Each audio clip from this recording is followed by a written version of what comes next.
అందరికీ నమస్కారం. మన పండుగల గొప్పతనం. ఉగాది కష్టము, సుఖము, సంతోషం, బాధ ఇలా అన్నిటినీ స్వీకరించాలని చేసుకునే పండుగ ఉగాది. శ్రీరామనవమి భార్యాభర్తల అనుబంధాన్ని గొప్పగా చెప్పుకోవడానికి. అక్షయ తృతీయ విలువైన వాటిని కూడబెట్టుకోమని. వ్యాస పౌర్ణమి జ్ఞానాన్ని అందించిన గురువును మరవవద్దు అని.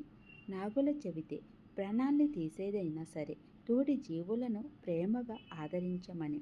వరలక్ష్మి వ్రతం నీకున్న ఐశ్వర్యమును అందరికీ పంచుతూ అందరితో కలిసి సంతోషంగా ఉండమని. రాఖీ పౌర్ణమి తోడబుట్టిన బంధం ఎప్పటికీ విడరాదు అని. వినాయక చవితి ఊరంతా ఒకటే కలవటానికి.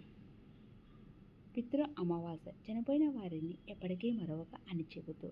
దసరా పండుగ ఎప్పుడు నీకు అండగా నిలిచే నీ పనులు చేసే ధనాన్ని గౌరవించమని తెలిపేది. దీపావళి 10 మందిని వెలుగు చూపే జీవనం నీది అవ్వాలని. కార్తీక పౌర్ణమి చలికాలం చన్నీటి స్నానం చేసి ఇంద్రియములను గెలవమని. సంక్రాంతి మనం జీవించే ఉన్నాము అంటే కారణం వ్యవసాయం. అలాంటి ధనాన్ని మరవకుండా సంబరాలు జరుపుకోమని. మహాశివరాత్రి కాలం మారుతుంది, నీ శరీరాన్ని నీ అదుపులో ఉంచుకో అని. ఇది మన పండుగల గురించి విశేషాలు. ఈ వీడియో మీకు నచ్చితే లైక్ చేయండి, షేర్ చేయండి.